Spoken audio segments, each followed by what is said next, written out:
നമ്മൾ ഇതൊക്കെ അനുഭവിച്ചതാണ്. ഞാൻ പറഞ്ഞില്ല, ഈ പറയുന്ന എല്ലാ സ്ട്രഗിളിലൂടെയും കടന്നു പോകുമ്പോൾ ഒരു രസമാണ് സത്യം. അപ്പോൾ ആക്ച്വലി അതൊരു ഓഡീഷൻ എന്നുള്ളതിൽ ഉപരി നമ്മളെ അകത്ത് കയറ്റിയിട്ട് അവർ പറയുന്നത് വെച്ചാൽ ഇവിടെ നിങ്ങളൊരു പ്രൊഫൈൽ തന്നിട്ട് പോവുക. കാരണം ഞാനൊരു ജോലിക്ക് പോയി കഴിഞ്ഞപ്പോഴാണ് എനിക്ക് മനസ്സിലായത് എനിക്ക് ജോലി ചെയ്യാൻ പറ്റില്ല, എനിക്ക് ഇതാണ് വേണ്ടത്. ആ തിരിച്ചറിവ് ഉണ്ടായത് ഞാൻ ഒരു ജോലിക്ക് പോയതിനു ശേഷമാണ്. ആ ഒരു സമയത്ത് നമ്മളെ പ്രായം ഒക്കെ വെച്ചിട്ട് പെട്രോൾ അടിക്കാൻ വേണ്ടിയെങ്കിലും കാശ് ഉണ്ടാക്കണമല്ലോ എന്ന് ആലോചിച്ച് ഞാൻ ഭയങ്കര സ്വിഗ്ഗിയും ഊബറൊക്കെ ഓടിയിട്ടുണ്ട്. എമ്പുരാൻ എന്നുള്ള സിനിമ വരുന്നത് നമ്മളെല്ലാവരും മലയാള സിനിമയുടെ ഒരു ഭാവി തന്നെ എമ്പുരാൻ സിനിമയിൽ എനിക്ക് തോന്നിയിട്ടുണ്ട്. എല്ലാത്തിനും പഴിചാരാൻ എളുപ്പം സിനിമയാണ്. എല്ലാവർക്കും ഇപ്പോൾ ഡ്രഗ് യൂസ് കൂടുന്നു, ഓക്കെ, സിനിമ കാരണമാണ്. അടുത്തൂടെ പോയാൽ മതി, അത് പീഡനം ആകുന്ന ഒരു കാലം എന്ന് വേണമെങ്കിൽ നമുക്ക് പറയാം. ഈ പറയുന്ന കുറ്റാരോപണം നടത്തി പോവാന്നുള്ളത്, അപ്പം അവരുടെ ഒരു കരിയർ പോവും, അവരുടെ ഒരു പക്ഷെ എങ്കിൽ പോലും ഇത് ദുരുപയോഗം ചെയ്താലും അവസാനം നിമിഷം ഇതിന്റെ സത്യാവസ്ഥ വന്നാലും പഴി ആണിന് മാത്രമാണെന്നുള്ളതിനോട് എനിക്ക് യോജിക്കാൻ പറ്റുന്നില്ല. കാരണം ഞാൻ മോഡലിംഗ് ചെയ്യുന്ന ഒരാളാണ്. ഇവൻ ഒരു മിനിറ്റ് പോലും വരാത്ത ആഡ് വീഡിയോയ്ക്ക് പോലും നമ്മൾ ആ രീതിയിൽ അപ്രോച്ച് ചെയ്യണം എന്നുണ്ടെങ്കിൽ എല്ലാ ഫീൽഡിലും ഇത് ഉറപ്പായിട്ടുണ്ട്. സൊസൈറ്റി മൊത്തത്തിൽ പഴയ സിസ്റ്റത്തിലാണ് നിൽക്കുന്നത്. നമ്മൾ അവരുമായിട്ട് അഡാപ്റ്റ് ആവണം, അവരെ കൂടെ ഉൾപ്പെടുത്തി ഒരു സമൂഹം പണിയണം. ആനന്ദ് മന്മഥനാണ് നമ്മുടെ കൂടെ ജോയിൻ ചെയ്യുന്നത്. വെൽക്കം ആനന്ദ് ഏട്ടാ. ഹായ്. ഇന്നിപ്പം വളർന്നു വരുന്ന ഒരു ആൾക്കാരെ, അതായത് സിനിമാ മോഹമായിട്ട് നടക്കുന്ന ഒത്തിരി ആൾക്കാരുണ്ട്. അപ്പം എനിക്ക് തോന്നുന്നു ഒത്തിരി വേസ് ഉണ്ടെങ്കിലും അതുപോലെ തന്നെ നമ്മളിതിൽ ഏറ്റവും കൂടുതൽ ചൂഷണം ചെയ്യപ്പെടാനും എളുപ്പമായിരിക്കും അല്ലേ? അപ്പോൾ ചേട്ടൻ അതേപോലെ എങ്ങനെയെങ്കിലും നെഗറ്റീവ് എക്സ്പീരിയൻസ് ഉണ്ടായിട്ടുണ്ടോ? എന്തെങ്കിലും രീതിയിൽ സിനിമാ മോഹമായിട്ട് ചെന്നിട്ട്, അതായത് ചിലരുണ്ട് ഓഫർ തരാമെന്ന് പറഞ്ഞിട്ട് നമ്മുടെ ഇന്ന് പൈസ മുതലാക്കാനും ആ രീതിയിൽ അപ്രോച്ച് ചെയ്യുന്ന ആൾക്കാരുണ്ടായിരിക്കും. അല്ലെങ്കിൽ ചേട്ടന് കിട്ടേണ്ട എന്തെങ്കിലും ഒരു റോള് ചേട്ടന് കയ്യിൽ നിന്ന് പോയി, അല്ലെങ്കിൽ ഇത് ഞാൻ ചെയ്യേണ്ടതായിരുന്നു എന്നുള്ള രീതിയിൽ അങ്ങനത്തെ ഒത്തിരി അനുഭവങ്ങൾ കാണുമല്ലോ. അങ്ങനെ എന്തെങ്കിലും നെഗറ്റീവ് എക്സ്പീരിയൻസസ് ഉണ്ടായിട്ടുണ്ടോ? അനുഭവങ്ങളൊന്നും എനിക്ക് ഉണ്ടായിട്ടില്ല. ഞാൻ അങ്ങനത്തെ അനുഭവങ്ങളിലോട്ട് ഉണ്ടായി തന്നെ ഞാൻ അത് മൈൻഡ് ചെയ്യാറില്ല സത്യം പറഞ്ഞാൽ. അത് ഞാൻ മനസ്സിലോട്ട് എടുക്കാറില്ല. ഇതൊക്കെ പാർട്ട് ഓഫ് ദ ഗെയിം എന്നുള്ള രീതിയിൽ അങ്ങ് പോവേ ഉള്ളൂ. ഇപ്പോൾ എനിക്ക് പെട്ടെന്ന് ആലോചിച്ചപ്പോൾ കിട്ടുന്ന ഒരു സാധനം എന്ന് വെച്ചാൽ, നമ്മൾ പറഞ്ഞില്ലേ ഒരുപാട് ഓഡീഷൻസ് നമ്മൾ പോയിട്ടുണ്ട്. പണ്ടൊരിക്കൽ അത് ഇപ്പോഴാണ് 2012-13 സമയത്തെന്തോ ആണെന്ന് തോന്നുന്നു, ഇതുപോലെ കൊച്ചിയിലൊരു ഓഡീഷൻ ഉണ്ടായിരുന്നു. അപ്പോൾ നമ്മളെല്ലാവരും പോയി. അത് ഓപ്പൺ ഓഡീഷൻ ആയിരുന്നു. ഓപ്പൺ ഓഡീഷന് നമ്മൾ പോയിട്ട് അവിടെ വെയിലത്ത് നമ്മളെല്ലാം കൂടെ ഇങ്ങനെ നിൽക്കുകയാണ്, കുറേ ആൾക്കാരുണ്ട്. അപ്പോൾ ആക്ച്വലി അതൊരു ഓഡീഷൻ എന്നുള്ളതിൽ ഉപരി നമ്മളെ അകത്ത് കയറ്റിയിട്ട് അവർ പറയുന്നത് വെച്ചാൽ ഇവിടെ നിങ്ങളൊരു പ്രൊഫൈൽ തന്നിട്ട് പോവുക, എന്നിട്ട് കുറച്ച് പൈസ അടയ്ക്കുക, അപ്പോൾ നമ്മളിത് ഈ പ്രൊഫൈൽ എല്ലാ സിനിമാക്കാരിലേക്ക് എത്തിക്കും, അപ്പോൾ നിങ്ങൾക്ക് അവിടെ നിന്ന് ഡയറക്റ്റ് കോൾ വരും എന്നുള്ളത് പറയാൻ വേണ്ടി നമ്മളെല്ലാവരും വിളിച്ച് അവരുടെ ഒരു മാർക്കറ്റിംഗ് സ്ട്രാറ്റജി ആയിരുന്നു. അവരുടെ ഒരു കമ്പനി വളർത്താൻ വേണ്ടിയുള്ള മാർക്കറ്റിംഗ് സ്ട്രാറ്റജി ആയിരുന്നു. അപ്പൊ അങ്ങനെയുള്ള അനുഭവങ്ങളും ഉണ്ടായിട്ടുണ്ട്. പക്ഷെ അതൊന്നും നമ്മൾ ഇതൊക്കെ അനുഭവിച്ചതാണ്. ഞാൻ പറഞ്ഞില്ല, ഈ പറയുന്ന എല്ലാ സ്ട്രഗിളിലൂടെയും കടന്നു പോകുമ്പോൾ ഒരു രസമാണ് സത്യം പറഞ്ഞാൽ. ഇതെല്ലാം നമുക്ക് മുതൽക്കൂട്ടാവേ ഉള്ളൂ. നമ്മളുടെ എക്സ്പീരിയൻസ് എല്ലാം നമുക്ക് എവിടെയെങ്കിലുമൊക്കെ ഉപയോഗിക്കാൻ പറ്റും. ഞാൻ എപ്പോഴും ജീവിക്കുന്ന ഒരു സിനിമയ്ക്കകത്തുനിന്നാണ് ഞാൻ വിചാരിക്കുന്നുള്ളത്. അപ്പൊ അതിൻ്റെ അകത്തുള്ള പല സാഹചര്യങ്ങളും ഞാൻ സിനിമാറ്റിക്കലായിട്ട് നോക്കിക്കാണുന്നത്. അതിൽ നിന്ന് എന്തൊക്കെ എടുക്കാൻ പറ്റും നമുക്ക് ചെയ്യാൻ വേണ്ടി എന്നുള്ളത് മാത്രമേ നോക്കാറുള്ളൂ. അങ്ങനെ കടന്ന ഒരാളാവുകൊണ്ട് പിന്നെ വലിയ പ്രശ്നങ്ങളൊന്നും തോന്നാറില്ല. എന്ത് സംഭവിച്ചാലും നമുക്കുള്ളത് നമ്മുടെ അടുത്തേക്ക് വരുമായിരിക്കും. നമ്മൾ ചെയ്തു വെച്ചതിന്റെ ഫലമൊക്കെ എവിടെയെങ്കിലും വരുമായിരിക്കും എന്ന് തോന്നും. അത്രയേ ഉള്ളൂ. മുന്നേറി വരുന്ന ഒരു നടനെ സംബന്ധിച്ച് ഇന്നത്തെ കാലത്ത് നോക്കുമ്പം സോഷ്യൽ മീഡിയ വളരെ വലിയൊരു ഇമ്പോർട്ടൻറ്റ് ഒരു കാര്യമാണ്. ഇപ്പം പൊന്മാൻ്റെ കാര്യം തന്നെ പറയുകയാണെന്നുണ്ടെങ്കിൽ OTT വന്നതിന് ശേഷം അതിൽ മൂവി ആണെങ്കിലും സീൻ ബൈ സീൻ ആണെങ്കിലും നല്ല രീതിയിലുള്ള റീച്ചാണ് കിട്ടിക്കൊണ്ടിരിക്കുന്നത്. അതിലും മോസ്റ്റ്ലി നമ്മൾ സോഷ്യൽ മീഡിയ കൂടെ ഹിറ്റ് ആകുമ്പോഴത്തേനും മെയിൻ ആക്ടർ അല്ലെങ്കിൽ ഒരു കൊമേഡിയൻ അല്ലെങ്കിൽ അതിൻ്റെ മെയിൻ ആക്ട്രസിനൊക്കെ ആയിരിക്കും ഇമ്പോർട്ടൻസ് കിട്ടുക. പക്ഷെ അതിൽ മിക്ക ക്യാരക്ടേഴ്സ്, ഇപ്പോൾ ചേട്ടൻ്റെ ക്യാരക്ടേഴ്സൊക്കെ ആണെങ്കിലും അതിൽ ഓരോ ഡയലോഗ്സ് ആണെങ്കിലും അല്ലെങ്കിൽ ഇവൻ ഇങ്ങനെ ചെയ്താൽ പോരെ, ഇവൻ നിനക്ക് അങ്ങനെ പറയണം എന്നുണ്ടെങ്കിൽ അതൊരു നടൻ്റെ വിജയം എന്നാണ് ഞാനും വിശ്വസിക്കുന്നത്. കാരണം ആ രീതിയിൽ നമ്മൾ അഭിനയിക്കണമല്ലോ. ആൾക്കാർ ഓക്കെ ഇവൻ നെഗറ്റീവാണ് കാണിക്കുന്നതെന്ന് മനസ്സിലാക്കണം എന്നുണ്ടെങ്കിൽ. സോ അത് എത്രത്തോളം സോഷ്യൽ മീഡിയ ചേട്ടൻ ആ ഒരു ഇമ്പോർട്ടൻസ്? എനിക്ക് സോഷ്യൽ മീഡിയയിലെ കാര്യം ആലോചിക്കുമ്പോൾ എനിക്ക് kind of publicity is good publicity എന്നാണ് എനിക്ക് തോന്നിയിട്ടുള്ളത്. അപ്പോൾ അതുകൊണ്ട് ഈ ക്യാരക്ടറിനെ പറ്റി ആൾക്കാർ വെറുപ്പോടെ സംസാരിക്കുമ്പോഴും ഈ പറയുന്ന പോലെ പുച്ഛത്തോടെ സംസാരിക്കുമ്പോഴൊക്കെ എനിക്ക് സന്തോഷമാണ്, അച്ചീവ്മെന്റ് ആണ്. ഈ ക്യാരക്ടർ വർക്കായല്ലോ എന്നുള്ള സാധനമാണ് ഞാൻ വർക്ക് ചെയ്യുന്നത്. മാത്രമല്ല ഇപ്പോഴത്തെ ഒരു കാലഘട്ടത്തിൽ ഇപ്പോൾ ഒരു പാട്ട് ഹിറ്റ് ആവണമെങ്കിൽ ഇൻസ്റ്റാഗ്രാം റീലിൽ ഹിറ്റ് ആയാലേ പാട്ട് ഹിറ്റാണെന്ന് നമുക്ക് പറയാൻ പറ്റുള്ളൂ, അല്ലെങ്കിൽ പാട്ട് ഹിറ്റ് അല്ലെന്നാണ് നമ്മൾ പറയാം. അപ്പോൾ എന്തും ഈ പറയുന്ന പോലെ മീംസിലായാലും ട്രോൾസിലായാലും നമ്മളെ ഫേസ് ജനങ്ങൾ കണ്ടുകൊണ്ടിരിക്കുമ്പോൾ അത് നമുക്ക് നല്ലത് തന്നെയാണെന്നാണ് ഞാൻ വിശ്വസിക്കുന്നത്. അപ്പോൾ അങ്ങനെ അത് നല്ല റീച്ചാണ്. ഈ പുതിയ കാലത്ത് എനിക്ക് ആക്ടേഴ്സിൻ്റെ അടുത്ത് നമുക്ക് പറയാനുള്ളത്, അവരുടെ കയ്യിൽ ഇൻസ്റ്റാഗ്രാം ഉണ്ട്, റീൽസ് ഉണ്ട്. അപ്പോൾ അവർക്ക് അവരുടെ ടാലന്റ് ഷോക്കേസ് ചെയ്യാൻ വേറെ ഇടത്തും പോകണ്ട, അവർക്ക് റീൽസ് ചെയ്താൽ മതി. അത് ഈ പറയുന്ന പോലെ സാധാരണ റീൽസ് അല്ല, അവരുടെ ആക്ടിങ് പൊട്ടൻഷ്യൽ വെളിവാക്കുന്ന തരത്തിലുള്ള റീൽസ് ചെയ്താൽ ഒബ്വിയസ്ലി ഒരു 10 എണ്ണം ചെയ്യുമ്പോൾ 2 എണ്ണം ചിലപ്പോൾ ആൾക്കാർ നോട്ടീസ് ചെയ്യുമായിരിക്കും. അപ്പൊ അങ്ങനെ വന്ന ഇഷ്ടംപോലെ ആൾക്കാർ നമുക്കിപ്പോൾ ഇൻഡസ്ട്രിയിലുണ്ട്. ഇൻഡസ്ട്രി ഇപ്പം ഭയങ്കര കോമ്പറ്റീറ്റീവ് ആണ്. കാരണം ഓരോ വെള്ളിയാഴ്ചയും ഒരു ലോഡ് ആൾക്കാരാണ് ഇവിടെ വന്ന് കഴിഞ്ഞുകൊണ്ടിരിക്കുന്നത്. അപ്പോൾ ഇവിടെ സർവൈവ് ചെയ്യാൻ ഭയങ്കര പാടാണ്. അപ്പോൾ അതിൽ കഴിവുള്ളവർ നിലനിൽക്കും. അപ്പോൾ നമ്മുടെ കഴിവ് കാണിക്കാൻ നമ്മളിപ്പോൾ ഓഡീഷൻ പഴയ പോലെ ചാൻസ് ചോദിക്കാൻ പോകണ്ട, ഓഡീഷൻ കൊടുക്കണ്ട, ഇതൊന്നും വേണ്ട, ഇങ്ങനെ ചെയ്താൽ മതി. അപ്പം അങ്ങനൊരു ഒരു സമയത്താണ് നമ്മളൊക്കെ ജീവിച്ചുകൊണ്ടിരിക്കുന്നത്. പിന്നെ മലയാള സിനിമയുടെ ഏറ്റവും നല്ല സമയം കൂടെയാണ് ഇത്. അതെ, ഭയങ്കര നല്ല സമയമാണെന്നാണ് എനിക്ക് തോന്നുന്നത്. കാരണം കഴിഞ്ഞ വർഷമാണ് എനിക്ക് തോന്നുന്നത് മലയാള സിനിമ ഏറ്റവും കൂടുതൽ ഹിറ്റ് ഇറങ്ങിയ സിനിമകൾ സിനിമകൾ ഉണ്ടായ വർഷം. ഇത്രയും നല്ലൊരു വർഷം ഈ ഒരു ഡെക്കേഡിന്റെ ഇടയിൽ വേറെ വന്നിട്ടില്ലെന്നാണ് തോന്നുന്നത്. അപ്പോൾ ഭയങ്കര സന്തോഷമുണ്ട് ആ സമയത്ത് നമ്മൾ ഇങ്ങനെ ഒരു സിനിമ ഒരു നല്ല സിനിമയുടെ അല്ലെങ്കിൽ കുറെ കാലം കഴിയുമ്പോഴും ആൾക്കാർ സംസാരിക്കാൻ സാധ്യതയുള്ളൊരു സിനിമയുടെ ഭാഗമായി മാറുക എന്നുള്ളത് ഭയങ്കര സന്തോഷമുള്ള കാര്യമാണ്. അതെ. ഞാൻ വേറെ ഇൻ്റർവ്യൂസിലൊക്കെ ശ്രദ്ധിച്ചൊരു കാര്യം, ചേട്ടൻ പറയുന്നുണ്ട് എനിക്ക് ചെയ്യാൻ ഇഷ്ടമുള്ള ടൈപ്പ് ഓഫ് റോൾസ് എന്ന് പറയുന്നത് പണ്ട് മുരളി സാറൊക്കെ ചെയ്ത പോലത്തെ റോൾസ് എനിക്ക് ചെയ്യാൻ ഭയങ്കര ഇഷ്ടമാണ്, ഞാൻ അങ്ങനത്തെ മൂവീസിൻ്റെ വലിയ ഫാനാണെന്ന് പറയുന്നുണ്ട്. നോർമലി എല്ലാവരും ലൈക്ക് മോഹൻലാൽ അല്ലെങ്കിൽ മമ്മൂട്ടി അല്ലെങ്കിൽ സുരേഷ് ഗോപി, ഞാൻ ഉദ്ദേശിക്കുന്ന ബിഗ് സ്റ്റാർസിനെ വെച്ച് പറയുമ്പോഴേക്കും ചേട്ടൻ്റെ ഒരു ചേഞ്ച് എന്ന് പറയുന്നത് ഞാൻ ഉദ്ദേശിക്കുന്ന അപ്പം തന്നെ എനിക്ക് മനസ്സിലായത് ബാക്കിയുള്ളൊരു നടന്മാരല്ലെന്നല്ല, ലൈക്ക് മുരളി സാർ എന്നൊക്കെ പറയുന്നത് അത്രയും വലിയ അടിപൊളി റോൾസ് ചെയ്തിട്ടുള്ളവരാണ്. എനിക്കൊന്ന് പുള്ളി ഏറ്റവും കൂടുതൽ ചെയ്തിട്ടുള്ളത് ഇമോഷണൽ ആയിട്ടുള്ള. ഞാൻ ഈ ഇന്റർവ്യൂ കണ്ടതിന് ശേഷം ഈ മൂവിയിൽ ഇത് ചെയ്തപ്പോൾ പോലും എനിക്ക് തോന്നിയിട്ടുണ്ട് ഓക്കെ അങ്ങനത്തെ ഒരു പൊട്ടൻഷ്യൽ ഉള്ളൊരു നടനാണ് ചേട്ടൻ എന്ന് എനിക്ക് ഫീൽ ചെയ്തായിരുന്നു സീരിയസ്ലി. അപ്പോൾ ആ മൂവീസ്, അതായത് പുള്ളി സാറിൻ്റെ മൂവീസ് എല്ലാം ചേട്ടനെ ഇൻഫ്ലുവൻസ് ചെയ്തിട്ടുണ്ടോ, അല്ലെങ്കിൽ അങ്ങനെ ഒരു രീതിയിലേക്ക് മാറണം എന്നുണ്ടെങ്കിൽ എത്രത്തോളം പുള്ളിയുടെ അഭിനയം ചേട്ടനെ ഇൻഫ്ലുവൻസ് ചെയ്തിട്ടുണ്ട്? ഉറപ്പായിട്ടും. കാരണം നമ്മുടെ മലയാള സിനിമയുടെ ഏറ്റവും വലിയ ബലമായിട്ട് ഞാൻ കരുതുന്നത് നമ്മുടെ ക്യാരക്ടർ ആർട്ടിസ്റ്റുകളാണ്. 90s ഉണ്ടായിരുന്ന അല്ലെങ്കിൽ 80s അവസാനം 90s ഉണ്ടായിരുന്ന നമ്മുടെ ക്യാരക്ടർ ആർട്ടിസ്റ്റുകളാണ്. വേറെ ഒരു ഇൻഡസ്ട്രി പോലും ഇങ്ങനെ ഒരു ആൾക്കാരെ നമുക്ക് പകരം വെക്കാൻ പറ്റില്ല. ഇപ്പം ഒടുവിൽ ഉണ്ണികൃഷ്ണൻ, പപ്പു, ജഗതി, എല്ലാവരും എടുത്താലും ഭയങ്കര ആക്ടേഴ്സാണ്. ജഗദീഷ് കുമാർ എന്നുള്ള ആക്ടർ എന്ന് പറയുന്നത് ഞാൻ ഇതുവരെ കണ്ടിട്ടുള്ള ഏറ്റവും വലിയ ആക്ടറാണ്. പുള്ളിക്ക് എന്തും ചെയ്യാൻ പറ്റും, അങ്ങനത്തെ ഒരു മനുഷ്യനാണ്. അപ്പൊ അങ്ങനെയുള്ളവരെ നമ്മള് ചെറുതിലെ വളരുമ്പോൾ ഞാൻ ആദ്യം ബാബു ആന്റണി ഫാനായിരുന്നു ചെറിയ കാലത്ത്, പിന്നെ സുരേഷ് ഗോപി ഫാനായി, പിന്നെ അങ്ങനെ മാറിക്കൊണ്ടിരിക്കും. പക്ഷെ അഭിനയം പഠിക്കുക എന്നുള്ള സാധനം വന്നപ്പോഴത്തേക്കും നമ്മൾ ഏറ്റവും കൂടുതൽ ശ്രദ്ധിച്ചിട്ടുള്ളത് ഇവരെയൊക്കെയാണ്. കാരണം ഏറ്റവും പാടുള്ളൊരു സാധനമായിട്ട് എനിക്ക് തോന്നിയിട്ടുള്ളത് സീനിൽ രണ്ട് ആക്ടേഴ്സ് സംസാരിച്ചിരിക്കും, ബാക്ക്ഗ്രൗണ്ടിൽ നമുക്ക് എന്ത് ചെയ്യാൻ പറ്റും എന്നുള്ളത്, ബാക്ക്ഗ്രൗണ്ടിൽ ഡയലോഗ് ഇല്ലാതെ നിൽക്കുമ്പോൾ എന്ത് ചെയ്യാൻ പറ്റുക എന്നുള്ളത് ഒക്കെ ഞാൻ കൂടുതൽ പഠിച്ചത് ഇവരെ കണ്ടിട്ടാണ്. അത് ഏറ്റവും കൂടുതൽ നമ്മുടെ കൊച്ചിൻ ഹനീഫ, ഹരിശ്രീരാജൻ സാർ, അപ്പൊ അവരെയൊക്കെ കണ്ടിട്ടാണ് നമ്മൾ ഏറ്റവും കൂടുതൽ ടൈമിങ് സാധനമൊക്കെ പഠിക്കുന്നത്. കോമഡി ടൈമിങ് അവരുടെയൊക്കെ പെർഫോമൻസ് ആണ്. അപ്പൊ എനിക്ക് അങ്ങനെ ഒരു ആക്ടർ ആവാനാണ് ഇഷ്ടം. അപ്പൊ അതിന്റെ ഒരു ഗുണം എന്ന് പറയുന്നത് ഇപ്പൊ മുരളി സാറായാലും അവരൊക്കെ ചെയ്യുന്ന ഒരു ഗുണമെന്ന് വെച്ചാൽ പല ടൈപ്പ് ഓഫ് ക്യാരക്ടേഴ്സ് ചെയ്യാം. ഇപ്പോൾ വില്ലൻ ചെയ്യാം, ഈ പറയുന്ന പോലെ ക്യാരക്ടർ ആർട്ടിസ്റ്റ് ചെയ്യാം, നെഗറ്റീവ് റോൾ ചെയ്യാം, ഈ പറയുന്ന കോമഡി റോൾ ചെയ്യാം, എന്തും ചെയ്യാം. അപ്പൊ അങ്ങനെ ഒരു സ്റ്റേജ് നിൽക്കുന്നത് എനിക്ക് അഭിനയിക്കാനാണ് ഇഷ്ടം. അങ്ങനെ എനിക്ക് എല്ലാ ടൈപ്പ് ഓഫ് ക്യാരക്ടേഴ്സും ചെയ്യാൻ ഭയങ്കര ഇഷ്ടമാണ്. അതുകൊണ്ട് തന്നെയാണ് എനിക്ക് ഇവരെയൊക്കെ നോക്കിക്കാണാനും ലുക്കപ്പ് ചെയ്യാനും ഭയങ്കര ഇഷ്ടം. അത് തന്നെയാണ് കാരണം. പിന്നെ അവരൊക്കെ മുരളി സാറിനൊക്കെ പറഞ്ഞാൽ വേറെ റേഞ്ചുള്ള നടന്മാരല്ലേ. അപ്പൊ അവരെയൊക്കെ പുള്ളിയുടെ ഡയലോഗ് ഡെലിവറി ആയാലും ഒക്കെ ഭയങ്കര രസമാണ്. നമ്മളെപ്പോ വന്നാലും നമ്മളിങ്ങനെ നോക്കിയിരുന്നു പോകും പുള്ളിയുടെ ഒരു ആക്ടിങ്. വോയിസ് മോഡുലേഷൻ ഒക്കെ എന്ന് പറയുന്നത് ഞാൻ ഇപ്പോഴും ഭയങ്കരമായിട്ട് പഠിക്കാൻ ആഗ്രഹിക്കുന്ന കാര്യമാണ്. നമുക്കൊന്നും ആ ഡബിങ് സമയത്ത് എനിക്ക് തന്നെ തോന്നാറുണ്ട് അയ്യോ ഞാൻ ഡബ് ചെയ്യുന്ന മോശമാണല്ലോ എന്ന്. അപ്പൊ അതിലോട്ട് എത്താൻ വേണ്ടി അങ്ങനെ അവരെ എന്തെങ്കിലും എടുത്ത് പഠിക്കാൻ വേണ്ടിയാണ് ഞാൻ നോക്കിക്കൊണ്ടിരിക്കുന്നത്. അതുകൊണ്ട് എനിക്ക് അവരൊക്കെയാണ് ലെജൻസ്, വലിയ ലെജൻസ് ആണത്. ആക്ച്വലി എനിക്ക് തോന്നുന്നു നമുക്ക് വേറൊരു വർക്ക്ഷോപ്പിലും പോകേണ്ട ആവശ്യമില്ലായിരിക്കും. ഇവരുടെയൊക്കെ മൂവീസ് കണ്ടാൽ തന്നെ നമുക്ക് കുറച്ചും കൂടെ ഒരു ക്ലാസ് കിട്ടുന്ന ഒരു ഫീലാണ്. ഇപ്പം ഒടുവിൽ ഉണ്ണികൃഷ്ണൻ ഈ പറയുന്ന പോലെ മറ്റേ നമ്മുടെ സന്ദേശം സിനിമയില് ഈ പറയുന്ന പോലെ പെണ്ണ് കാണാൻ പോകുന്ന സീനില്ലേ, അപ്പൊ പെണ്ണ് കാണുന്ന സീൻ പോകുമ്പോൾ ശ്രീനിവാസൻ ചോദിക്കുമല്ലോ മറ്റേ വെടിയുണ്ടകളെ പേടിക്കാതെ നിൽക്കുന്നു. അപ്പൊ ഒരു ചിരി ഇരിക്കും പുള്ളി. ആ ചിരി എന്ന് പറയുന്നത് എളുപ്പമല്ല. അത് എങ്ങനെ ചിരിക്കും അത് എനിക്കറിയില്ല ആ തോട്ട് എങ്ങനെ പോയെന്നുള്ളത്.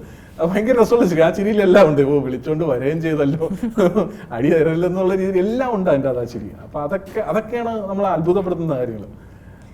ഇനി വേറൊരു ക്വസ്റ്റ്യൻ എന്ന് പറയുന്നത്, ഇപ്പം പറഞ്ഞതുപോലെ 90s കാലഘട്ടത്തിൽ പെടുന്നവരാണ് നമ്മൾ. അപ്പോൾ ആ കാലഘട്ടത്തിൽ പെടുന്ന പാരൻസ് എന്ന് പറയുന്നത് നോർമലി ഒരു 9 to 5 ജോബ് എന്ന് പറയുന്നതാണ് അവരുടെ ഒരു ഐഡിയൽ ജോബ് എന്ന് പറയുന്നത്. അല്ലാത്ത അതും സിനിമ എന്നൊക്കെ പറയുന്നത് അവർക്ക് ചിന്തിക്കാൻ പോലും പറ്റത്തില്ല. കാരണം ഒരു സിനിമ ചെയ്ത് കഴിഞ്ഞാൽ പിന്നെ അടുത്ത എപ്പോൾ നമുക്കൊരു സിനിമ കിട്ടും, അല്ലെങ്കിൽ നമ്മുടെ ഫാമിലി ലൈഫ് എന്ന് പറയുന്ന ഒരു കാര്യം അതിൽ വരുന്നുണ്ട്. ചേട്ടൻ്റെ ഫാമിലി എങ്ങനെയായിരുന്നു മൂവീസ് ആണ് നോക്കുന്നതെന്ന് പറഞ്ഞപ്പോൾ അവരുടെ സൈഡിൽ നിന്നുള്ളൊരു സപ്പോർട്ട് എങ്ങനെയായിരുന്നു? ആക്ച്വലി മൂവീസ് ആണ് നോക്കുന്നതെന്ന് പറഞ്ഞപ്പോൾ ഏതൊരു മിഡിൽ ക്ലാസ് ഫാമിലിയെ പോലെയും അവർക്ക് അറിയില്ലല്ലോ ഈ പറഞ്ഞ പോലെ കുടുംബത്തിൽ വേറെ സിനിമക്കാരോ ഈ കലയായിട്ട് പ്രവർത്തിക്കുന്ന ആരും ഇല്ല. അപ്പൊ അവർക്ക് ഒരു പിടിയില്ല ഇതെന്താ ചെയ്യേണ്ടതെന്നുള്ളത്. അപ്പോൾ എനിക്കും ആദ്യം ഒന്നും ഐഡിയ ഇല്ലായിരുന്നു എങ്ങനെയാണ് പോകേണ്ടതെന്നുള്ളത്. പക്ഷെ ആദ്യം ഈ പറഞ്ഞ പോലെ വീട്ടിൽ ആദ്യം ഭയങ്കര ബഹളമായിരുന്നു, പിന്നെ ഭയങ്കരമായിട്ട് കുറ്റം പറയാൻ തുടങ്ങി, പിന്നെ ബഹളം വെക്കുക. പിന്നെ അവർക്ക് മനസ്സിലായി ഇവൻ ഇതേ ചെയ്യുള്ളൂ എന്നുള്ളത്. കാരണം ഞാനൊരു ജോലിക്ക് പോയി കഴിഞ്ഞപ്പോഴാണ് എനിക്ക് മനസ്സിലായത് എനിക്ക് ജോലി ചെയ്യാൻ പറ്റില്ല, എനിക്ക് ഇതാണ് വേണ്ടത്. ആ തിരിച്ചറിവ് ഉണ്ടായത് ഞാൻ ഒരു ജോലിക്ക് പോയതിനു ശേഷമാണ്. ആ ജോലി പ്രശ്നമായിട്ടൊന്നുമല്ല, എനിക്കവിടെ സിങ്ക് ആവാൻ പറ്റിയില്ല, ഞാൻ അവിടെ സ്യൂട്ടബിൾ അല്ല എന്ന് എനിക്ക് തോന്നിയോണ്ടാണ് ഞാൻ അവിടെ നിന്ന് റിസൈൻ ചെയ്ത് ഇറങ്ങിയത്. അപ്പോൾ നമ്മൾ ചെയ്യുന്ന വർക്കിൽ നമുക്കൊരു ഹാപ്പിനെസ് വേണമല്ലോ നമുക്ക്. അപ്പം നമ്മൾ എന്ത് ചെയ്താലും ഹാപ്പിനെസ്സോടെ ചെയ്യുക, അല്ലെങ്കിൽ പിന്നെ ചെയ്തിട്ട് കാര്യമില്ലെന്നാണ്. അപ്പോൾ റിസ്ക് എടുക്കാൻ തോന്നി, റിസ്ക് എടുത്തു.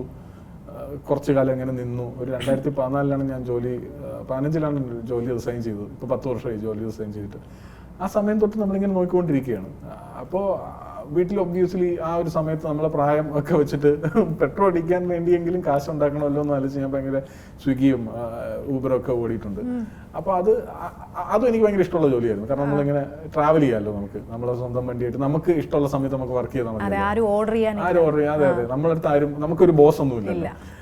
അതും ഭയങ്കര. അപ്പൊ ഞാൻ അങ്ങനെയുള്ള വട്ടച്ചെലവിനുള്ള കാശൊക്കെ അങ്ങനെ ഒപ്പിച്ചു, അങ്ങനെ അങ്ങ് പോയി. അപ്പോൾ ഇതിൻ്റെ അകത്തേ നിൽക്കുകയുള്ളൂ, ഇതും കൊണ്ടേ വരുള്ളൂ എന്നുള്ളൊരു ചിന്തയിൽ നിന്നുകൊണ്ടാണ് എനിക്ക്. അപ്പോൾ എല്ലാവരുടെ ഇതേ പറയുള്ളൂ, നമുക്ക് 2 വർഷം സിനിമയെ നോക്കാം, അത് കഴിഞ്ഞിട്ടൊന്ന് സിനിമയിലായാലും തിരിച്ചു പോകാം, ജോലിക്ക് പോകാം എന്നൊക്കെ പറഞ്ഞ് ഈ ഫീൽഡിലോട്ട് ഇറങ്ങിയാൽ ഒന്നും നടക്കത്തില്ല.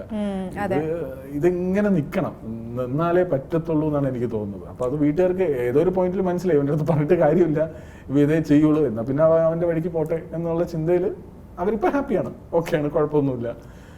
അതേപോലെ ഈ മൂവീസ് അല്ലാന്നുണ്ടെങ്കിൽ ചേട്ടന് വേറൊരു ഓപ്ഷൻ ചോദിക്കുകയാണെന്നുണ്ടെങ്കിൽ എന്തായിരിക്കും? മീൻസ് എഡ്യൂക്കേഷൻ വൈസ് അല്ലെങ്കിൽ ക്വാളിഫിക്കേഷൻ വൈസ് ഞാൻ ഇന്ന ജോബ് ആയിരിക്കും ചെയ്യാൻ സാധ്യത? ചെയ്യത്തില്ല, എനിക്ക് അറിഞ്ഞൂടാ.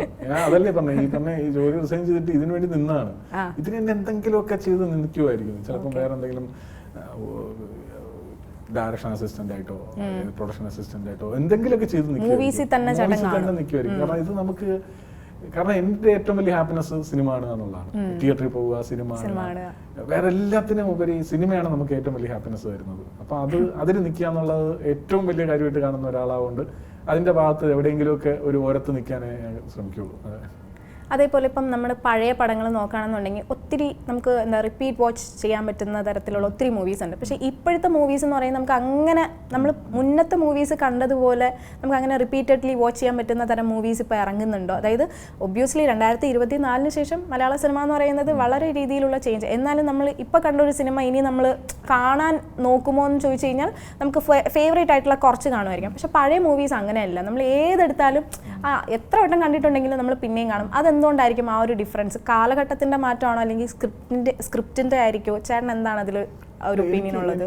അതിൽ എനിക്ക് തോന്നുന്നു വെച്ചാൽ ഇപ്പൊ നമ്മൾ ഈ കാലം, ഇപ്പൊ 2024 ഇറങ്ങിയ സിനിമ ഈ പറഞ്ഞ പോലെ ഒരു 10-15 കൊല്ലം കഴിയുമ്പോഴത്തേക്കും ഒരു 2040-45 ഒക്കെ ആകുമ്പോഴത്തേക്കും ഇതേപോലെ റിപ്പീറ്റ് വാല്യൂ വരുന്ന കുറെ പടങ്ങൾ കാണുമായിരിക്കും. പക്ഷെ എന്നാലും 90s ആ ഒരു, അല്ലെങ്കിൽ 80s അവസാനം ആ സമയത്തല്ലേ 80s 90s ഉള്ള പടങ്ങൾ റിപ്പീറ്റ് വാല്യൂ കാണുന്ന പോലെ, റിപ്പീറ്റ് വാച്ച് കാണുന്ന പോലെ ഇപ്പോഴുള്ള സിനിമകൾ കാണുമെന്ന് ചോദിച്ചാൽ എനിക്കറിയില്ല. അതെന്താണെന്ന് ചോദിച്ചാൽ ആ സമയത്തെ സിനിമകൾക്കൊരു എന്തോ എനിക്കറിഞ്ഞൂടാ. നമുക്ക് ഉച്ചപ്പടങ്ങൾ എന്നൊക്കെ പറയില്ല, നമ്മൾ ഉച്ചയ്ക്ക് ഇരുന്ന് കഴിക്കാൻ നേരത്ത് നമ്മൾ കാണുന്ന കുറെ സിനിമകളുണ്ടല്ലോ, അതിപ്പം ഭയങ്കര തിയേറ്ററിൽ കിട്ട കൊഴിയും, അങ്ങനത്തെ മറ്റേ സിംഹവാലം മേനോനും അങ്ങനെയുള്ള സിനിമകളൊക്കെ അതിപ്പോ സംഭവിക്കൂല. ഈ കാലഘട്ടത്തിൽ അങ്ങനത്തെ സിനിമ ഇറങ്ങിയാലും വിജയം ആവില്ല. അപ്പൊ അതൊക്കെ ആ സമയത്തേ ഉള്ളൂ, ആ സമയത്ത് ഇറങ്ങേണ്ട പടങ്ങളായിരുന്നു. ആ സമയത്ത് കഴിഞ്ഞ് ഇനി ഒരിക്കലും അത് വർക്കാവുമെന്ന് എനിക്ക് തോന്നുന്നില്ല ഈ ഒരു സമയത്തെങ്കിലും. അതേപോലെ സിനിമ സംഭവിക്കാത്തതുകൊണ്ടായിരിക്കും. അതൊക്കെ ഇപ്പം കണ്ടാലും ലൈറ്റ് ഹാർട്ടഡ് ഭയങ്കര രസമുള്ള സിനിമകൾ. ഇപ്പൊ ഞാൻ പറഞ്ഞില്ലേ, ഈ പറയുന്ന പോലെ നമുക്ക് മിസ്സായ കുറെ ആക്ടേഴ്സ് ഉണ്ട്, അവരൊക്കെ ഇനി ഇല്ല. അപ്പൊ ആ ആക്ടേഴ്സ്, എന്റെ ഏറ്റവും വലിയ വിഷമം അവരോടായിട്ടൊന്നും വർക്ക് ചെയ്യാൻ പറ്റിയില്ലല്ലോ എന്നുള്ളതാണ് എന്റെ ഏറ്റവും വലിയ വിഷമം. അപ്പൊ അവരെ പോലുള്ള ആക്ടേഴ്സിനെ കണ്ടിരിക്കാൻ തന്നെ ഭയങ്കര രസമാണ്. അവരെ നമ്മൾ ഒരു കുടുംബത്തിലെ ഒരാളെ പോലെയാണ്. അപ്പൊ ഇപ്പം ഒരു കാണുമ്പോഴും ഇപ്പൊ കൊച്ചിൻ സാർ ഈ പറയുന്ന പോലെ പഞ്ചാബി ഹൗസ് എടുത്ത് കാണുകയാണ് നമ്മൾ, കൊച്ചിൻ ഹനീഫ, ഈ പറയുന്ന പോലെ ഹരിശ്രീ അശ്വൻ, നമുക്ക് ആലോചിക്കുമ്പോഴേ ചിരിയാണ്. അപ്പൊ അത് ആ ബോട്ടിന്റെ കാര്യവും ഒക്കെ ഭയങ്കര രസമാണ്. അപ്പൊ അതേപോലെ ആക്ടേഴ്സ് ഇപ്പൊ ഇല്ല. അങ്ങനെയുള്ളൊരു എന്തോ അങ്ങനെയുള്ള ആക്ടേഴ്സിനെയൊക്കെ നമ്മൾ മിസ് ചെയ്യുന്നതുകൊണ്ടായിരിക്കും നമ്മൾ എപ്പോഴും ഇത് കണ്ടുകൊണ്ടിരിക്കുന്നത്. റീസെൻ്റ്ലി ഇപ്പം കേരളത്തിൽ നടക്കുന്ന ഇഷ്യൂസ് എന്ന് പറയുന്നത് നമുക്ക് ചിന്തിക്കാൻ പോലും പറ്റാത്ത കാര്യങ്ങളാണ് ഡെയിലി നമ്മൾ എണീക്കുമ്പോൾ കേൾക്കുന്നത്. പക്ഷെ അതിൽ തന്നെ ഏറ്റവും ഡിസ്റ്റർബിംഗ് ആയിട്ടുള്ള വേറൊരു കാര്യം എന്ന് പറയുന്നത്, അങ്ങനെ നടക്കുന്ന ഇൻസിഡൻസിനെ സിനിമ ഇൻഫ്ലുവൻസ് ചെയ്യുന്നുണ്ട് എന്നുള്ളൊരു നെഗറ്റീവ്. ഞാൻ അതുമായിട്ട് യോജിക്കുന്നില്ല. എന്നിരുന്നാലും ഒരു സിനിമാക്കാരൻ എന്ന രീതിയിൽ ചേട്ടൻ ഒബ്വിയസ്ലി അത് യോജിക്കത്തില്ല. എന്നാലും ഒരു നോർമൽ ഒരു പേഴ്സൺ എന്നുള്ള രീതിയിൽ, സിനിമാക്കാരൻ അല്ലാത്ത രീതിയിൽ ചിന്തിക്കുകയാണെങ്കിൽ ചേട്ടൻ്റെ അഭിപ്രായം എന്തായിരിക്കും? ഒരു കുറ്റകൃത്യം നടക്കുമ്പോൾ അതൊരു മൂവി, അതായത് പേരെടുത്ത് തന്നെ പറയാം, മാർക്കോ, ദൃശ്യം, ഈ പടങ്ങളൊക്കെ കണ്ടല്ലേ യുവതലമുറ വളരുന്നത്, അതുകൊണ്ടാണ് കുത്തും കൊലയ്ക്കും ഇറങ്ങുന്നത് എന്നുള്ളൊരു അഭിപ്രായം നമ്മൾ ഫേസ്ബുക്കിലായിരിക്കും ഈ കമന്റ്സ് ഏറ്റവും കൂടുതൽ വരുന്നത്. ആ ഒരു അഭിപ്രായം ചേട്ടൻ യോജിക്കുന്നുണ്ടോ? ഇല്ല, ഞാൻ യോജിക്കുന്നില്ല. കാരണം ഒരു സിനിമ കണ്ട് സിനിമ ഇൻഫ്ലുവൻസ് ചെയ്യുന്നില്ല എന്നൊന്നും ഞാൻ പറയുന്നില്ല. Cinema influence ചെയ്യുമായിരിക്കും. സിനിമ മാത്രമല്ല ഇവിടെ ഇൻഫ്ലുവൻസ് ചെയ്യുന്നത്. സിനിമ ഇൻഫ്ലുവൻസ് ചെയ്യുന്ന കാര്യങ്ങളിൽ ഒന്ന് മാത്രമാണ് സിനിമ. നമ്മൾ അതേപോലെ എന്തൊക്കെ നമ്മൾ രാഷ്ട്രീയത്തിൽ വെട്ടുംകുത്തും നടക്കുന്നില്ലേ, നമ്മളെ റിയൽ ലൈഫിൽ ഒരുപാട് കാര്യങ്ങൾ അല്ലാതെ നടക്കുന്നില്ലേ, ഇതെല്ലാം സിനിമ കണ്ടിട്ടാണോ ആൾക്കാർ ഇൻഫ്ലുവൻസ് ആവുന്നത്? അല്ല, ബാക്കി ഈ രാഷ്ട്രീയം കണ്ട് ഇൻഫ്ലുവൻസ് ആവാം, ബാക്കിയുള്ളവരുടെ ആറ്റിറ്റ്യൂഡ് കണ്ട് ഇൻഫ്ലുവൻസ് ആവാം, ഒരുപാട് കാര്യങ്ങൾ കണ്ട് ആൾക്കാർക്ക് ഇൻഫ്ലുവൻസ് ആവാം. ഇതൊന്നും അല്ല എൻ്റെ മെയിൻ റീസൺ. ഇതിപ്പം നമുക്ക് ഏറ്റവും സുഖത്തിൽ അല്ലെങ്കിൽ ഏറ്റവും എളുപ്പത്തിൽ കുറ്റം പറയാവുന്ന ഒരു സാധനം സിനിമയാവുകൊണ്ട് അതിന്റെ പുറത്ത് പഴി ചാരുന്നേ ഉള്ളൂ. അത് ഒരിക്കലും എനിക്ക് അതിനോട് യോജിക്കാൻ പറ്റിയിട്ടില്ല. അത് കൈ കഴുകലാണ് സത്യം പറഞ്ഞാൽ. അത് മറ്റു പല നമ്മുടെ ഭാഗത്തുനിന്നുണ്ടായ തെറ്റും നമ്മുടെ സൊസൈറ്റിക്ക് മൊത്തം ഉണ്ടായ തെറ്റും ജാള്യതയും മറയ്ക്കാൻ വേണ്ടിയിട്ട് കുറ്റം പറയുകയാണ് സിനിമയെന്ന് പറയുന്നത് മാത്രമേ ഉള്ളൂ. മാർക്കോ ഈ പറയുന്ന പോലെ വരുന്നതിന് ആ സമയം തൊട്ടേ അതൊരു വയലന്റ് പടമാണ് എന്നുള്ള ലേബലിൽ തന്നെയാണ് വന്നത്. ഞാൻ പേഴ്സണലി കാണാൻ പോയ തിയേറ്ററിൽ അത് 18 വയസ്സിന് മേലിലുള്ളവർക്ക് ഉള്ള സിനിമയാണെന്ന് അറിയാമെങ്കിലും പിള്ളേരെയും കൊണ്ടുവന്നു കുറേ പാരൻസ്. അപ്പോൾ അവരുടെ അടുത്ത് തിയേറ്ററുകാർ പറയുന്നത് ഞാൻ നേരിട്ട് കണ്ടു, പിള്ളേരെ കയറ്റാൻ പറ്റില്ല, ഇത് 18 വയസ്സിന് മേലിലുള്ളവർക്കേ ഉള്ളൂ. അപ്പോൾ അവർ പറഞ്ഞു ഞങ്ങൾ ടിക്കറ്റ് എടുത്താണ് ഞങ്ങൾ കയറണം എന്ന് വാശി പിടിച്ച് കയറിയ ആൾക്കാരുണ്ട്. അപ്പോൾ നമുക്ക് പറയാൻ പറ്റില്ല, എന്ത് ചെയ്യാൻ പറ്റും അങ്ങനെയൊക്കെ ഉള്ളവരടുത്ത്. അപ്പോൾ ഇത് സിനിമ മാത്രമല്ല, നമ്മുടെ സൊസൈറ്റിയുടെ ഒരു വീഴ്ചയാണ്. നമ്മുടെ സൊസൈറ്റി മൊത്തത്തിലുള്ള ഒരു ഫെയിലിയർ ആയിക്കൊണ്ടിരിക്കുന്നത്, അല്ലെങ്കിൽ ആ ഒരു എഡ്ജിലാണ് നമ്മളിപ്പോൾ നിൽക്കുന്നത്. നമ്മുടെ സൊസൈറ്റി ഞാൻ പറഞ്ഞില്ലേ, ഈ കഴിഞ്ഞ കുറച്ച് മാസങ്ങൾ നമ്മൾ എടുത്തു നോക്കിയാൽ കേരളത്തിൽ ഒരുപാട് ക്രൈംസ് നടക്കുന്നുണ്ട്, ഭയങ്കര കൊലപാതകം നടക്കുന്നുണ്ട്, എപ്പോഴും എന്തൊക്കെയോ പ്രശ്നങ്ങൾ എപ്പോഴും നടക്കുന്നതായിട്ട് നമുക്ക് കൂടുതലായിട്ട് തോന്നും മുമ്പത്തെ കാലത്തെക്കാളും. അപ്പോൾ അതിൻ്റെയൊക്കെ ഉത്തരം തേടിപ്പോയാൽ പല റീസൺസ് കാണും. അപ്പോൾ അവിടെ നമ്മൾ തുടങ്ങേണ്ടത് എവിടെ തൊട്ടാണ്? സ്കൂളിംഗ് തൊട്ടാണ് തുടങ്ങേണ്ടത്. സ്കൂളിംഗ് തൊട്ടാണ് സത്യം പറഞ്ഞാൽ നമ്മൾ ആൾക്കാരെ കൈൻഡ് ആക്കാനും പിള്ളേരെ കൈൻഡ്നെസ്സിൽ പഠിപ്പിക്കുക. കാരണം കാലം മാറി, പിള്ളേരിപ്പം കാണുന്നത് പലതുമാണ്, പിള്ളേർക്ക് ഭയങ്കര എക്സ്പോഷറായി. അപ്പം നമ്മൾ പഴയ സിസ്റ്റത്തിലാണ് ഇപ്പോഴും നിൽക്കുന്നത്, സൊസൈറ്റി മൊത്തത്തിൽ പഴയ സിസ്റ്റത്തിലാണ് നിൽക്കുന്നത്. നമ്മൾ അവരുമായിട്ട് അഡാപ്റ്റ് ആവണം, അവരെ കൂടെ ഉൾപ്പെടുത്തി ഒരു സമൂഹം പണിയണം. അതിനുവേണ്ടി ഒരുപാട് മാറ്റം വരണം. അടിസ്ഥാന സ്ഥലത്തോട്ട് നമുക്ക് ഈ മാറ്റങ്ങൾ ഉണ്ടാവണം. പഠിത്തമായാലും ജീവിതത്തെ പറ്റിയുള്ള കാഴ്ചപ്പാടായാലും കല്യാണത്തെ പറ്റിയുള്ള കാഴ്ചപ്പാടായാലും ജോലിയെ പറ്റിയുള്ള കാഴ്ചപ്പാടായാലും ഇതെല്ലാം പഴയ ആൾക്കാരിൽ ഇപ്പോഴും പഴയ സിസ്റ്റത്തിലാണ് നിൽക്കുന്നത്. അതൊക്കെ മാറി ഇവരെയും കൂടെ ഉൾപ്പെടുത്തിക്കൊണ്ട് പോയാലേ നമുക്ക് ഇതൊക്കെ ശരിയാക്കാൻ പറ്റുള്ളൂ. എനിക്ക് തോന്നുന്ന വേറൊരു മെയിൻ റീസൺ എന്ന് വെച്ചാൽ ഇപ്പം പിള്ളേർക്കുള്ള ഫ്രസ്ട്രേഷനാണ് പലർക്കും. ഈ പറഞ്ഞ പിള്ളേരെന്ന് പറയുന്നത് 2K പിള്ളേരെ മാത്രമല്ല പറയുന്നത്, മൊത്തത്തിലുള്ള ക്രൈം റേറ്റ് ഇപ്പോൾ എല്ലായിടത്തും ഈ പറയുന്ന പോലെ ആൾക്കാരുടെ ആറ്റിറ്റ്യൂഡ് മാറിക്കൊണ്ടിരിക്കുകയാണ്. അപ്പോൾ നമ്മൾ ഫ്രസ്ട്രേഷൻ ഒരുപാടുണ്ട്. അതൊക്കെ മാറ്റാൻ പറ്റുന്ന സാഹചര്യങ്ങൾ ഇവിടെ ഉണ്ടാവണമെന്നാണ് എനിക്ക് പറയാനുള്ളത്. എല്ലാം ഉണ്ട് റീസൺ. നമ്മൾ സൊസൈറ്റി മൊത്തത്തിൽ ഇറങ്ങി തിരിച്ചാലേ അത് നടക്കുകയുള്ളൂ. അല്ലാതെ സിനിമയുടെ മേളിൽ മാത്രം പഴിചാരിയിട്ട് കാര്യമൊന്നുമില്ല. അത് ഇനി ഔട്ട് ഓഫ് ലീഗ് ഒരു ക്വസ്റ്റ്യൻ ഞാൻ ചോദിക്കുകയാണ്. കാസ്റ്റിംഗ് കൗച്ച്, ഇത് ഞാൻ ചോദിക്കാൻ ഉദ്ദേശിക്കുന്ന പറയുന്നത് കൂടുതൽ ഇപ്പോൾ സ്ത്രീകളടുത്ത് ചെന്ന് ചോദിക്കുകയാണെന്നുണ്ടെങ്കിൽ ഒബ്വിയസ്ലി അവർക്ക് ഒത്തിരി നെഗറ്റീവ്സ് കാണും. ഇങ്ങനെയുണ്ട്, ഈ രീതിയിലൊക്കെയുള്ള പെരുമാറ്റങ്ങളുണ്ട് എന്നുള്ള രീതിയിൽ. അതുപോലെ തന്നെ എനിക്ക് ഫീൽ ചെയ്തൊരു കാര്യമാണ് ഇപ്പം സിനിമയിൽ നിന്നുള്ളൊരു ഇത് കാണുമ്പോഴത്തേനും ഇതിൽ ആക്ടേഴ്സും ഒത്തിരി ബാധിക്കപ്പെടുന്നുണ്ട്. അതിനിപ്പം തെറ്റ് ചെയ്തിട്ടാണെങ്കിലും ശരി തന്നെ, അല്ലെങ്കിൽ ഏത് രീതിയിലാണെങ്കിലും ശരി തന്നെ, ഒരിക്കലും നമുക്ക് അതിൽ നടക്കുന്ന അന്യായത്തിനെ നമുക്ക് ഒരിക്കലും സപ്പോർട്ട് ചെയ്യാൻ പറ്റില്ല. പക്ഷെ ഒരു തെറ്റ് നടക്കുമ്പോൾ അതിപ്പോൾ ഒരു മ്യൂച്വൽ ആയിക്കോട്ടെ അല്ലെങ്കിൽ ഏതൊരു രീതിയിലാണെങ്കിലും അത് എൻഡിൽ വരുമ്പോഴത്തേനും പഴി എപ്പോഴും വരുന്നത്, അല്ലെങ്കിൽ കൊടുക്കാൻ എളുപ്പം എനിക്ക് തോന്നുന്നു മെയിലിനായിരിക്കും. അതായത് ആക്ടേഴ്സിനായിരിക്കും ഏറ്റവും കൂടുതൽ നമുക്കൊരു പഴി ചാരാൻ പറ്റുന്നത്. നമ്മൾ ഭയങ്കര രീതിയിൽ ഇപ്പം അടുത്തൂടെ പോയാൽ മതി അത് പീഡനം ആകുന്ന ഒരു കാലം എന്ന് വേണമെങ്കിൽ നമുക്ക് പറയാം. അതിൽ ജെന്വിൻ ആയിട്ടുള്ള കേസസ് ആണെങ്കിൽ ഓക്കെ നമുക്ക് പറയാം, തെറ്റാണെന്ന് പറയാം. അതല്ലാണ്ട് ഈ പറഞ്ഞ കേസസ് നമ്മൾ അടുത്തൂടെ പോയാൽ തന്നെ എന്നെ തട്ടി എന്നെ പിച്ചി എന്നുള്ള രീതിയിൽ എനിക്ക് തോന്നുന്നു നിങ്ങളായിരിക്കും ഏറ്റവും കൂടുതൽ അങ്ങനെയുള്ള കോൺട്രവേഴ്സീസിൽ പെടാൻ സാധ്യതയുള്ളത്. നമ്മൾ ഒത്തിരി കണ്ടു അങ്ങനത്തെ കേസസ് ആണെങ്കിലും. അതിനോടൊക്കെ പേടിയുണ്ടോ? അതായത് ആ ഒരു ഭയം ഉള്ളിലുണ്ടോ? ഞാൻ സൂക്ഷിച്ചും കണ്ടും പെരുമാറിയില്ല എന്നുണ്ടെങ്കിൽ ചുമ്മാ നിന്നാൽ തന്നെ എൻ്റെ തലയിലും ഇങ്ങനെയുള്ള വള്ളികൾ വരാമെന്നുള്ളൊരു ധാരണയുണ്ട്. ആ ഒരു ഇത് എങ്ങനെ നോക്കി കാണുന്നു? ഞാൻ പറയുന്നത് വെച്ച് കഴിഞ്ഞാൽ ജെന്വിൻ ആയിട്ടുള്ള കാര്യത്തിലല്ല, നെഗറ്റീവ് രീതിയിൽ ഇത് അഫക്റ്റ് ചെയ്യാം. അല്ല, ഈ പറയുന്ന പോലെ അങ്ങനെ ഒരു പേടിയുള്ള നല്ലതല്ലേ? അപ്പോൾ ഈ പറയുന്ന പോലെ കാസ്റ്റിംഗ് വെച്ചാലും ഈ പറയുന്ന പോലെ മോശമായിട്ടുള്ള ഇടപെടലുകളും ഒക്കെ കുറയും എന്നാണ് എനിക്ക് തോന്നിയിട്ടുള്ളത്. ഇല്ല, ഇപ്പൊ താൻ പറഞ്ഞ പോലെ നേരത്തെ പറഞ്ഞ പോലത്തെ കാര്യങ്ങളും നടക്കുന്നുണ്ട്. ഇപ്പൊ പല ആക്ടേഴ്സിന്റെ ഇടയിൽ നമ്മൾ കണ്ടതായിരുന്നു വെറുതെ ഉള്ള അലിഗേഷൻസ് അല്ലെങ്കിൽ ഈ പറയുന്ന കുറ്റാരോപണം നടത്തി പോവാന്നുള്ളത്. അപ്പൊ അവരുടെ ഒരു കരിയർ പോവും, അവരുടെ ഒരു എന്താ പറയുന്ന അവരുടെ ഇമേജ് പോവും ഒക്കെ. അതിന്റെ സത്യാവസ്ഥ പിന്നെ പുറത്തു വരുമ്പോഴത്തേക്ക് ആരും അതിനെപ്പറ്റി ആലോചിക്കാറില്ല. അങ്ങനെയുള്ള ഇൻസിഡന്റുകളും ഉണ്ട്. അപ്പൊ ഇത് ദുരുപയോഗം ചെയ്യുന്ന ആൾക്കാരും ഉണ്ട്. പക്ഷെ എങ്കിൽ പോലും ഇത് മൊത്തത്തിൽ ഇങ്ങനൊരു ഇനി എന്തെങ്കിലും ചെയ്താൽ പ്രശ്നമാവും, നമ്മൾ മര്യാദയ്ക്ക് നടക്കണം എന്ന ചിന്ത കുറേ പേർക്ക് ഇങ്ങനെ ചെയ്യാൻ തോന്നുന്ന ആൾക്കാർക്ക് ഉണ്ടാവുന്നത് ഭയങ്കര നല്ലതാണെന്നാണ് എനിക്ക് തോന്നിയിട്ടുള്ളത്. അപ്പം കുറച്ചും കൂടെ എല്ലാവർക്കും സേഫ് ആവും. നമ്മുടെ സിനിമ എൻവയോൺമെൻറ്റും അല്ലെങ്കിൽ അറ്റ്മോസ്ഫിയറും എല്ലാവർക്കും, കുറച്ച് സ്ത്രീകൾക്കും കുറച്ചും കൂടെ ഭയങ്കര സേഫ് ആവുന്ന ഒരു കാലഘട്ടത്തിലാണ് ഇപ്പം പോകുന്നതെന്നാണ് എനിക്ക് തോന്നുന്നത്. പഴയ പോലെ ഈ പറയുന്ന പോലെ പ്രശ്നങ്ങളൊക്കെ അധികം ഉണ്ടാവാതെ രീതിയിൽ പോകുന്നുണ്ടാവാം ഇപ്പം. അങ്ങനെ ആലോചിക്കുമ്പോൾ അതിനൊരു ഭയങ്കര പോസിറ്റീവ് ഉണ്ട്, ഇങ്ങനൊരു കേസൊക്കെ വന്നുകൊണ്ടും ഒക്കെ. പക്ഷെ എങ്കിൽ പോലും ഇത് ദുരുപയോഗം ചെയ്താലും അവസാനം നിമിഷം ഇതിൻ്റെ സത്യാവസ്ഥ വന്നാലും പഴി ആണിന് മാത്രമാണെന്നുള്ളതിനോട് എനിക്ക് യോജിക്കാൻ പറ്റുന്നില്ല. അത് എന്ത് ചെയ്യാൻ പറ്റും? അപ്പോൾ ഇത് കൂടുതൽ യൂസ് ചെയ്യപ്പെട്ട് കഴിഞ്ഞാൽ ഒരു അലിഗേഷൻ പിന്നെ ഒരു സീരിയസ് ആയിട്ടുള്ള അലിഗേഷൻ പിന്നെ ഉണ്ടായി കഴിഞ്ഞാൽ ആൾക്കാർ പറയും അത് ചുമ്മാ കൊടുത്ത കേസായിരിക്കും, അല്ലെങ്കിൽ പെണ്ണിൻ്റെ ഭാഗത്തും തെറ്റാണ്, അത് വെറുതെ അവൻ്റെ ഇമേജ് കളയാൻ വേണ്ടി ഉണ്ടാക്കിയ കേസാണെന്ന് വന്നാൽ സീരിയസ് ഇമേജ് ഒരു സീരിയസ് പ്രശ്നമാണെങ്കിൽ അങ്ങനെ ഒരു സാധ്യത ഉണ്ടാവില്ലേ? കുറച്ച് കാലം കഴിയുമ്പോൾ ആൾക്കാർ ഒന്നും വിശ്വസിക്കാതാവില്ലേ? അങ്ങനെ ഒരു പ്രശ്നമില്ല, എന്ത് വിശ്വസിക്കണമെന്ന് പറയാത്ത. അപ്പോൾ ഇത് ദുരുപയോഗം ചെയ്യാതിരിക്കുക എന്നുള്ളതാണ് ഏറ്റവും വലിയ കാര്യം. അത് പിന്നെ നമ്മുടെ കയ്യിലല്ല, അത് തോന്നേണ്ടവരുടെ കാര്യത്തിലാണ്. അപ്പോൾ ഇതിനെപ്പറ്റി ഇങ്ങനെ ഒരു അലിഗേഷൻ ഉണ്ടായി കഴിഞ്ഞാൽ അതിനെപ്പറ്റി പ്രോപ്പറായിട്ട് അന്വേഷിച്ചതിന് ശേഷം മാത്രം ഇതിനെപ്പറ്റി ന്യൂസൊക്കെ വരിക. അപ്പം പക്ഷേ സോഷ്യൽ മീഡിയയിൽ ഇത് എല്ലാവർക്കും ആദ്യം വന്ന് മീറ്റു പറയാം, മീറ്റു പറഞ്ഞു കഴിഞ്ഞിട്ടേ അതിനെപ്പറ്റി അന്വേഷണം ഉണ്ടാവുള്ളൂ. അപ്പോൾ സീരിയസ് ആയിട്ടുള്ള മീറ്റു ആണെങ്കിൽ അത് അങ്ങനെ തന്നെ പോകണം. പക്ഷേ ഇതേപോലെ ദുരുപയോഗം ചെയ്യുകയാണെങ്കിൽ അതെങ്ങനെ തിരിച്ചറിയാൻ പറ്റും നമുക്ക്? അത് കുറച്ച് കാലം കഴിഞ്ഞാലേ തിരിച്ചറിയാൻ പറ്റുള്ളൂ. അപ്പോൾ ഇത് ഒരു ഇരുതല വാളാണ്, ഒന്നും ചെയ്യാൻ പറ്റില്ല, ഇതിങ്ങനെ പോകണമെന്ന് തോന്നുന്നു. എനിക്കൊന്ന് സിനിമാ മേഖല എക്സ്പ്ലോയിറ്റ് ചെയ്യുന്ന കാര്യങ്ങൾ തന്നെയാണ് ഈ രീതിയിൽ. ഇപ്പോൾ ചേട്ടൻ നേരത്തെ പറഞ്ഞാല് ഓഡീഷന് പോകുമ്പോൾ പൈസ പിരിക്കുന്ന പരിപാടിയും, അതേപോലെ സ്ത്രീകളെ വെച്ച് സിനിമ മുന്നേറ്റം നോക്കുന്ന ആൾക്കാരും ഇപ്പോഴും ഉണ്ട്. എനിക്ക് തോന്നുന്നു ഒത്തിരി കേസസ് വന്നതുകൊണ്ടായിരിക്കാം ചിലപ്പോൾ അണഞ്ഞിരിക്കുന്നത്. അല്ലാത്ത ആൾക്കാർ, കാരണം ഞാൻ മോഡലിംഗ് ചെയ്യുന്ന ഒരാളാണ്, ഈവൻ ഒരു മിനിറ്റ് പോലും വരാത്ത ആഡ് വീഡിയോയ്ക്ക് പോലും നമ്മൾ ആ രീതിയിൽ അപ്രോച്ച് ചെയ്യണം എന്നുണ്ടെങ്കിൽ എല്ലാ ഫീൽഡിലും ഇത് കാണുന്നതായി. മേ ബി ഫിലിം ആയതുകൊണ്ട് ഒന്നും കൂടെ നമ്മൾ അതെ, ഇതിപ്പം IT ഫീൽഡിലായാലും ഗവൺമെന്റ് മേഖലയിലും എല്ലായിടത്തും ഇതേപോലൊരു മീറ്റു മൂവ്മെന്റ് വെച്ചാൽ, അല്ലെങ്കിൽ ഈ പറയുന്ന പോലെ ഒരു കമ്മിറ്റി വെച്ച് കഴിഞ്ഞാൽ ഇതിനേക്കാളും ഭയങ്കരമായിട്ടുള്ള പ്രശ്നങ്ങൾ പുറത്തു വരും. പക്ഷെ ഇത് ഞാൻ പറഞ്ഞില്ലേ, നേരത്തെ പറഞ്ഞ പോലെ എല്ലാത്തിനും പഴിചാരാൻ എളുപ്പം സിനിമയാണ്. എല്ലാവർക്കും ഇപ്പൊ ഡ്രഗ് യൂസ് കൂടുന്നു, ഓക്കെ സിനിമ കാരണമാണ്, അല്ലെങ്കിൽ കൊലപാതകങ്ങൾ കൂടുന്നു സിനിമ കണ്ടിട്ടാണ്. അപ്പൊ ഇത് അപ്പൊ എല്ലാവർക്കും പഴിചാരാൻ എളുപ്പമല്ലേ? അതൊരു എല്ലാവർക്കും കയറി തലയിൽ കയറാൻ പറ്റുന്ന ഒരു സാധനമായിട്ടാണ് എനിക്ക് തോന്നിയിട്ടുള്ളത്. സിനിമക്കാരെന്തും പറയാമല്ലോ.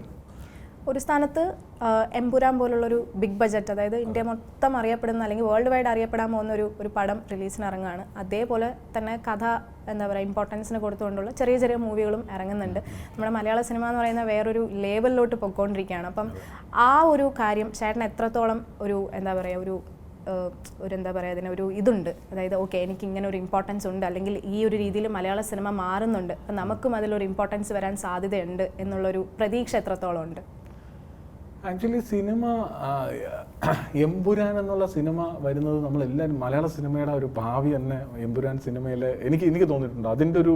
അതൊരു ഹിറ്റായി കഴിഞ്ഞാൽ നമ്മുടെ സിനിമ ഭയങ്കര രീതിയിൽ മാറും എന്ന് എനിക്ക് തോന്നുന്നുണ്ട്. നമ്മൾ ഭയങ്കര ഡിപ്പെൻഡ് ചെയ്യുന്നുണ്ട് എമ്പുരാൻ്റെ ഹിറ്റിനെ. കാരണം പലപ്പോഴും നമ്മുടെ OTT ബിസിനസ്സുകളൊക്കെ ഭയങ്കര പ്രശ്നത്തിൽ നിൽക്കുകയാണ്. ഒരു അങ്ങനത്തെ ഒരു സമയത്താണ് നമ്മളിവിടെ നിൽക്കുന്നത്. എമ്പുരാന് ഭയങ്കര മാറ്റം ഉണ്ടാക്കുമെന്ന് പ്രതീക്ഷിക്കപ്പെടുന്നു. എമ്പുരാൻ ഹിറ്റായി കഴിഞ്ഞാൽ നമുക്കിവിടെ കുറച്ചും കൂടെ വലിയ ബഡ്ജറ്റിൽ സിനിമ ചെയ്യാൻ പറ്റുന്ന ഒരു സാഹചര്യം ഉണ്ടാവും. കുറച്ചും കൂടെ വലിയ ഇൻവെസ്റ്റേഴ്സ് വരും, വലിയ പ്രൊഡക്ഷൻ ബാനേഴ്സ് വരും എന്ന് എനിക്ക് തോന്നുന്നുണ്ട്. എല്ലാവർക്കും ഒരു തോന്നലുണ്ട് അങ്ങനെ ഈ പടം ഓൾ ഇന്ത്യ അടിച്ചാൽ കഴിഞ്ഞാൽ. ലൂസിഫർ കണ്ടവർക്ക് ആർക്കും എമ്പുരാൻ കാണാതിരിക്കാൻ പറ്റില്ല എന്നുള്ളൊരു സാധനമുണ്ട്. എല്ലാം കൂടെ ചേർന്നാണ് മലയാള സിനിമ എപ്പോഴും കണ്ടന്റിൽ ഊന്നിയായിരിക്കുന്നത്. ഇപ്പം പൃഥ്വിരാജ് പറയുന്നത് തന്നെ ഇത് കണ്ടന്റ് ഉള്ള സിനിമയാണ് എമ്പുരാൻ എന്ന് പറയുന്നത്. അതിനു വേണ്ടിയിട്ടാണ് അത്രയും ബഡ്ജറ്റ് ആയത്. ഒരിക്കലും ബിഗ് ബഡ്ജറ്റ് ചിത്രം ഒരുക്കാൻ വേണ്ടിയിട്ട് ഉണ്ടാക്കിയില്ല. അപ്പം നമ്മളെപ്പോഴും അത് കണ്ടന്റ് ഈസ് ദ കിങ് എന്ന് വിചാരിക്കുന്ന ആളുകൾ, ബിഗ് ബഡ്ജറ്റ് സിനിമയിലായപ്പോലും കണ്ടന്റ് ഈസ് ദ കിങ് എന്നുള്ള രീതിയിൽ വിചാരിക്കുന്നതാണ്. അപ്പോൾ അതിൻ്റെതായിട്ടുള്ള ക്വാളിറ്റി എമ്പുരാനിൽ കാണുമെന്ന് ഞാൻ ഭയങ്കരമായിട്ട് വിശ്വസിക്കുന്നു. അതെ, അപ്പോൾ അതൊരു ഗെയിം ചേഞ്ചർ ആയിരിക്കും, മലയാള സിനിമയ്ക്ക് സംബന്ധിച്ചിടത്തോളം ഗെയിം ചേഞ്ചർ ആയിരിക്കും എന്ന് വിശ്വസിക്കുന്നു.